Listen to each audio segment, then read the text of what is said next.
Next question ہے کہ قرآن حکیم میں ناسخ اور منسوخ کا کیا معاملہ ہے؟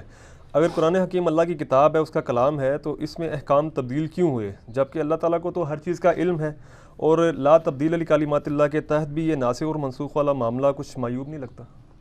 بظاہر تو معیوب لگتا ہے، لیکن یہ یاد رکھیں کہ ناسخ و منسوخ کا جو معاملہ ہے قرآن کے حوالے سے اور شریعت کے حوالے سے، اس کے اوپر اجماع امت ہے، یعنی اس کے اندر کوئی اختلاف نہیں ہے۔ اہل سنت، اہل تشیع اور ان کے سارے آف شوٹس ایگری ہیں۔ ہاں، اس کے اندر آگے اس بات پہ ضرور اختلاف ہو سکتا ہے کہ کوئی شخص کسی آیت کو ناسخ مانے، دوسری کو منسوخ مانے، اور دوسرا کوئی یہ کہے کہ نہیں یہ ناسخ و منسوخ نہیں ہے، یہ دو الگ وقت کے احکام ہیں۔ اس طرح کے اختلافات تو ہیں۔ فی نفسی اس ڈاکٹرائن کے ساتھ سارے ایگری کرتے ہیں کہ ناسخ و منسوخ کا معاملہ ہے۔ اس میں یعنی گھنٹوں اس کے اوپر ڈسکشن کی جا سکتی ہے، لیکن یہ ڈسکشن یعنی ایک عوام الناس کے لیول کی ڈسکشن نہیں ہے، ایک علمی ڈسکشن ہے۔ اس لیے میں یعنی اس میں اتنی باتیں کروں گا جو آپ کو ایک موٹی موٹی سمجھ آ سکیں۔ باقی جس کو علمی شوق ہے نا، تو وہ ناسخ و منسوخ کے اوپر شاہ ولی اللہ دہلوی کی ایک کتاب ہے الفوز الکبیر فی اصول التفسیر، جو ہمارے ایم اے اسلامیات کے کورس میں پڑھائی بھی جاتی ہے۔ بڑی چھوٹی سی کتاب ہے، انہوں نے لکھی تھی فارسی کے اندر، بعد میں عربی ٹرانسلیشن بھی ہوئی، ابھی اردو میں بھی پروفیسر رفیق صاحب نے، یہ احمد رفیق اختر صاحب نہیں، پروفیسر رفیق چودھری صاحب ہیں ایک، یعنی وہ منکرین حدیث کے والے سے انہوں نے بڑا اچھا کام کیا ہے۔ انہوں نے اس کا ترجمہ کیا ہوا ہے، اور آپ گوگل میں جا کے لکھیں نا تو آپ کو یہ کتاب کا PDF مل جائے گا، الفوز الکبیر فی اصول التفسیر۔ اللہ کا بہت بڑا یعنی ایک بہت بڑی کامیابی اللہ تعالیٰ کی طرف سے تفسیر کے اصولوں کے حوالے سے۔ یعنی شاہ ولی اللہ دہلوی کا یہ موقف ہے کہ اللہ تعالیٰ نے میرے اوپر قرآن پاک کی تفسیر کے کچھ اصولوں کے حوالے سے ایسے حقائق کھولے ہیں جو اللہ تعالیٰ کی طرف سے بہت بڑی کامیابی ہے میری اس حوالے سے۔ اور اس میں انہوں نے یعنی ڈیفائن کیا ہے، میں آپ کو بلو پرنٹ اس کتاب کا بتا دیتا ہوں۔ انہوں نے کہا قرآن حکیم میں جتنی آیات ہیں نا جی، یہ 5 کیٹیگری میں فال کرتی ہیں۔ قرآن پاک کی اب کوئی آیت بھی 6,500 کے قریب ہے، یہ 6,666 والی بات غلط ہے، گن کے بھی دیکھ لیو، 6,666 نہیں بنتی ہیں، آلموسٹ 6,500 ہیں۔ تو اس میں سے کوئی بھی آپ آیت اٹھائیں نا، وہ کسی ایک کیٹیگری میں فال کرے گی۔ پہلی کیٹیگری انہوں نے بیان کی ہے علم الاحکام، یعنی قرآن پاک کی وہ آیت احکام سے ریلیٹڈ ہوگی، ظاہر ہے جس میں نماز، روزہ، حج، زکوٰۃ، اس طریقے سے شریعت کے احکام ذکر ہیں، تو وہ سارے علم الاحکام کی کیٹیگری میں فال کرے گی۔ دوسری کیٹیگری انہوں نے کہا ہے علم المخاصمہ۔ مخاصمہ عربی میں کہتے ہیں علمی جھگڑے کو، تو کہتے ہیں دوسری قسم کی آیات ایسی ہیں جن میں اللہ تعالیٰ نے علمی دلائل کے ساتھ یہود و نصارہ اور جو منکرین خدا ہیں، دہریہ ہیں، ایتھیسٹ ہیں، مشرکین عرب کے غلط نظریات کا علمی رد کیا ہوگا، وہ آیات علم المخاصمہ کی کیٹیگری میں فال کرتی ہیں۔ تیسرا انہوں نے کہا التذکیر بالموت، یعنی قرآن پاک کی آیات ایسی ہوں گی جن میں موت کی یاد دلائی جائے گی کہ تمہیں مر کے اللہ کے حضور پیش ہونا ہے اور اپنا منہ اللہ کے سامنے رکھنا ہے، اکاؤنٹیبل ہونا ہے اپنے اعمال کا۔ یہ ساری آیات کیا ہے؟ التذکیر بالموت، نصیحت کرنا موت کے ذریعے۔ 3 کیٹیگری ہوگی۔ چوتھی کیٹیگری انہوں نے کہی ہے کہ التذکیر بآلاء اللہ، یعنی اللہ تعالیٰ کی قدرت کی بڑی بڑی نشانیوں کے ذریعے اللہ تعالیٰ لوگوں کو نصیحت کرے گا۔ یہی لفظ ہے نا جو فَبِأَيِّ آلَاءِ رَبِّكُمَا تُكَذِّبَانِ، جس کا ترجمہ اکثر علماء نے غلط کیا ہے، تم اپنے رب کی کون کون سی نعمتوں کو جھٹلاؤ گے۔ نعمتیں نہیں ہیں، وہ تو دوزخ کی آیات کے بعد بھی یہی آتا ہے، تو دوزخ نعمت ہے۔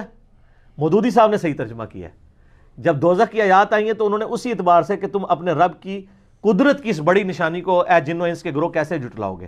جب جنت کا ذکر ہے تو پھر نعمت ترجمہ کیا ہے۔ آلا کا مطلب ہوتا ہے فزیکل فینومینا آف نیچر، قدرت کی بڑی بڑی نشانیاں۔ اور 5ویں کیٹیگری انہوں نے بتائی ہے التذکیر بایام اللہ، اللہ کے بڑے بڑے فیصلوں کے جو دن ہیں ان کے ذریعے، وہ بھی قرآن پاک میں اچھا خاصا حصہ ہے۔ اور یہ الفاظ ایام اللہ، آلاء اللہ، یہ قرآن پاک میں ہی موجود ہیں۔ سورۃ الاعراف میں آتا ہے نا کہ اے موسیٰ ان کو ڈر سناؤ ایام اللہ کا۔ ایام اللہ پھر اللہ نے بتایا کون سے، وہ اللہ کے یوم میں سے ایک یوم تھا جب قوم نوح کو تباہ کیا گیا، اللہ کے فیصلے کا دن تھا نا، وہ ایام اللہ میں سے ہے۔ پھر قوم موسیٰ کے لیے بھی ایام اللہ 10 محرم بن گیا، جو بخاری مسلم میں آتا ہے کہ قوم فرعون جو ہے وہ غرق کر دی گئی۔ تو اللہ تعالیٰ کے فیصلے کے جو بڑے بڑے دن ہیں اور ان دنوں کی یاد کرواؤ کہ یہ قومیں اس طرح ہلاک ہوئی تھی، یہ ہے التذکیر بایام اللہ. تو آپ یہ بہت بڑی آپ کہتے ہیں ڈسکوری ہے شاہ ولی اللہ دہلوی کی. آپ قرآن کی کوئی آیت اٹھا کے دیکھ لیں، اس 5 میں سے کہیں نہ کہیں وہ فال کرتی ہوگی. مثلا آپ کہتے ہیں آیت درود، ان اللہ و ملائکتہ یصلون علی النبی، یہ علم الاحکام کے اندر فال کرتی ہے کہ دروشی پڑھنے کا کہا گیا، ایک حکم دیا گیا. 10 کمانڈمنٹس آئی ہیں، ماں باپ کو اف تک مت کہو، شرک مت کرو، ناحق قتل نہ کرو کسی کو، ٹھیک ہے، زنا نہ کرو، چوری سے بچو. یہ ساری جو مختلف انداز میں آئی ہیں یہ علم الاحکام کے اندر آتی ہیں. پھر جو فکر آخرت کے اعتبار سے جتنی آیات ہیں، بل تؤثرون الحیات الدنیا والآخرۃ خیر وابقی ان ھذا لفی الصحف الاولی صحف ابراہیم وموسیٰ، یہ التذکیر بالموت ہے. پھر جتنے واقعات سورۃ الاعراف میں، سورہ ہود میں ڈیٹیل آئے ہیں کہ اللہ تعالیٰ نے ایک ایک پیغمبر کا ذکر کیا. ہم نے ہود کو ان کی قوم میں بھیجا تو قوم عاد نے کیا کیا، سمود کو بھیجا قوم سمود میں حضرت صالح علیہ السلام کو تو کیا کیا، تو ان کے مخالفین غرق کر دیے گئے. قوم یونس کا ذکر اور قوم موسیٰ کا ذکر، یہ سارے کے سارے کیا ہیں، التذکیر بایام اللہ. اور جو التذکیر بآلاء اللہ ہے اس میں سورہ رحمان پوری کی پوری، سورۃ النحل جس میں اللہ کی قدرت کی نشانیاں، سورہ الروم جس میں اللہ تعالیٰ کے فزیکل فینومینا آف نیچر کا ذکر، سورج چاند ستارے یہ سب اللہ نے بنائے ہیں. یہ ساری فزیکل فینومینا زمین و آسمان میں جتنی قدرت کی نشانی ہے یہ التذکیر بآلاء اللہ ہے. اور علم المحاسمہ سورۃ المائدہ، سورہ نساء، سورہ آل عمران میں جو یہودیوں اور عیسائیوں کے غلط نظریات کا اللہ نے رد کیا ہے، یا سورہ قاف کے اندر دہریہ لوگوں کا، ایتھیسٹ کا رد کیا ہے، اللہ کی ایگزسٹنس کے پروف دیے ہیں جتنے بھی قرآن پاک میں. جہاں جہاں آتا ہے کہ وہی اللہ تمہیں مردہ سے زندہ کرے گا، جس نے جو ہے وہ مردہ زمین میں پانی برسا کے تو بیج کو درخت بناتا ہے، اس طرح تمہیں بھی اٹھایا جائے گا. یہ سب کے سب جو مخاسمہ کیا جاتا ہے، علم المخاسمہ ہے. اسی کتاب میں انہوں نے ایک ناسخ و منسوخ کا چیپٹر بھی باندھا ہے 20-25 صفحوں کا. اس میں انہوں نے یعنی پرانے بزرگوں کے حوالے بھی دیے ہیں. پھر اینڈ پہ انہوں نے کہا کہ میرے نزدیک قرآن کی صرف 5 ہی آیات ہیں جو منسوخ ہیں.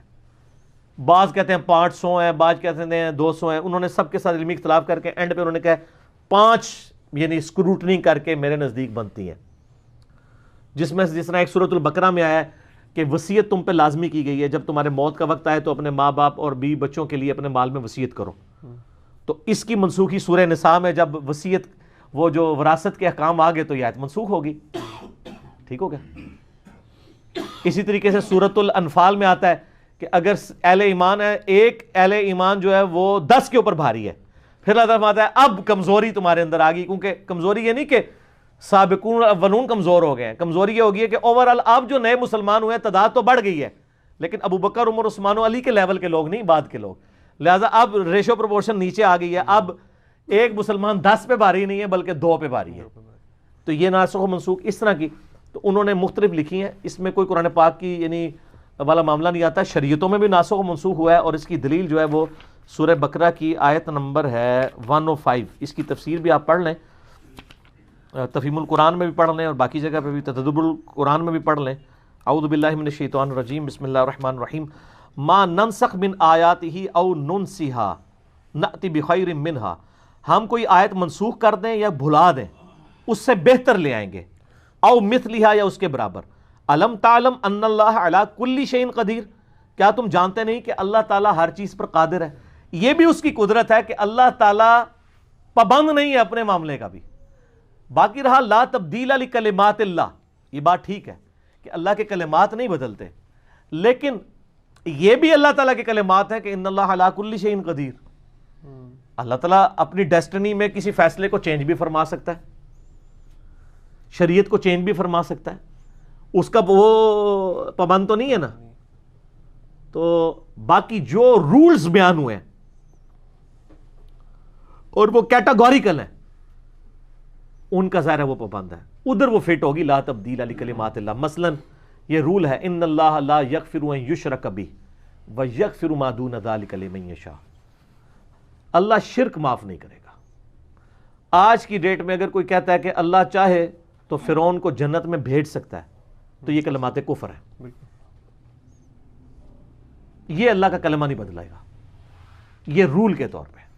لیکن جہاں قرآن میں ہے کہ ہم کوئی آیت بھلا دیں یا منسوخ کریں تو اس کے برابر یا نہیں لے آئیں گے، تو اللہ خود بتا رہا ہے نا. تو یہ لا تبدیل لکلمات اللہ کے ساتھ آپ اسے کیوں فٹ کر رہے ہیں؟ یہ دو الگ چیزیں. تو اس کو یعنی جھگڑا نہیں بنانا چاہیے. باقی ناسخ و منسوخ کے حوالے سے الفوز الکبیر فی اصول تفسیر، یعنی قرآن کی تفسیر کے جو اصول ہیں وہ کتاب بیسیکلی انہوں نے لکھی ہے علماء کے لیے، لیکن وہ آپ آج کل کے ہمارے پڑھے لکھے لوگ پڑھیں تو ان کو علماء سے زیادہ بہتر سمجھ آ جائے گی. ٹھیک ہے، اور اسی لیے وہ کہتے ہیں جی وہ دیکھیں جی اصول تفسیر کے تو جناب 18 علوم چاہیے، تو اس لیے قرآن پڑھو ہی نا. سر قرآن ہم تفسیر کے لیے تو پڑھ ہی نہیں رہے ہیں، قرآن تو آیا تذکیر کے لیے، اور تذکیر تو بلال حبشی کو بھی سمجھ آئے گی اور عمار ابن یاسر کو بھی سمجھ آئے گی اور ابو بکر عمر عثمان و علی کو بھی سمجھ آئے گی. حضرت بلال کے پاس کون سی ڈگریاں تھیں کس مدرسے کی؟ عمار ابن یاسر کون سی ڈگریاں تھیں؟ تذکیر، نصیحت. اسی لیے وَلَقَدْ يَسَّرْنَا الْقُرْآنَ لِلذِّكْرِ فَهَلْ مِن مُدَّكِرٍ، قرآن کو ہم نے تذکیر کے لیے آسان کیا ہے، تو ہے کوئی سمجھنے والا؟ باقی یہ کہنا جی قرآن پاک میں جی وہ بڑے بڑے مشکل احکام آتے ہیں، وہ یار مشکل تذکیر کے لیے نہیں ہے، ورنہ تو وہ واقعی ایسے مشکل ہیں جو آپ کے بزرگوں کو بھی نہیں آتے. جب آپ کے بزرگ امام غزالی کی میہ سعادت میں لکھ گئے ہیں کہ سورج جو ہے زمین سے 160 گنا بڑا ہے، اور میرے جو ہے وہ تیسری کلاس کے بچے کو بھی پتا ہے کہ سورج زمین سے 13 لاکھ گنا بڑا ہے، تو اس حوالے سے تو امام غزالی سے نالج زیادہ اس کے پاس ہے اس فیلڈ میں، تو میں امام غزالی کو کیا جاہل ڈکلیئر کر دوں گا؟ نہیں. تو سائنس کی فیلڈ میں جو قرآن پاک کی 1000 کے قریب آیات ہیں تو ہمارے علماء کو تو ان میں سے اکثر کا پتہ ہی نہیں ہے. لیکن قرآن میں جو پورشن نصیحت والا ہے کہ دنیا کی زندگی عارضی ہے، آخرت میں مر کے اللہ کے سامنے پیش ہونا ہے، کسی کے ساتھ زیادتی نہ کرو، اللہ کے احکامات پورے کرو، ماں باپ کے ساتھ حسن سلوک کرو. سر اس کے لیے کون سی ڈگری کی ضرورت ہے؟ یہ تذکیر ہے. اس لیے وَلَقَدْ يَسَّرْنَا الْقُرْآنَ لِلذِّكْرِ فَهَلْ مِن مُدَّكِرٍ، اور یہ قرآن پاک میں کم از کم 4 دفعہ یہ آیت ریپیٹ ہوئی ہے سورۃ القمر کے اندر، بار بار ریپیٹ ہوئی ہے. لیکن مولوی پھر بھی کہتا ہے مشکل ہے. میں سے پوچھتا ہوں یہ تو تھی آسان، قرآن میں کہاں لکھا ہوا ہے قرآن سمجھنے کے لیے مشکل ہے؟ تو ہے کوئی جو قرآن سے دور بھاگے، فوراً بھاگ جائے؟ تو تسی کہانی کتوں کرائی ہے؟ کہانی کولو کرائی ہوئی ہے. اس پہ میرا یوٹیوب پہ بڑا کلپ ہے سخت سا، فضائل اعمال با مقابلہ قرآن، اس میں نے انجینئرنگ کی ہے. ہر چیز کی انجینئرنگ ہر لیکچر میں نہیں ہو سکتی. انجینئرنگ دیکھنی ہو تو اس طرف. ویسے اب یہ نئی ٹرم میں نے انٹروڈیوس کرا دی ہے نا، کہتے ہیں نا اس بات کی تفسیر دیکھنی ہو تو فلاں کتاب ریفر ہے. تو میں کہتا ہوں اس کہانی کی انجینئرنگ دیکھنی ہو تو میرا فلاں کلپ دیکھ لیں. ہر کہانی کی انجینئرنگ ہوئی ہے سر. ٹھیک ہو گیا جی؟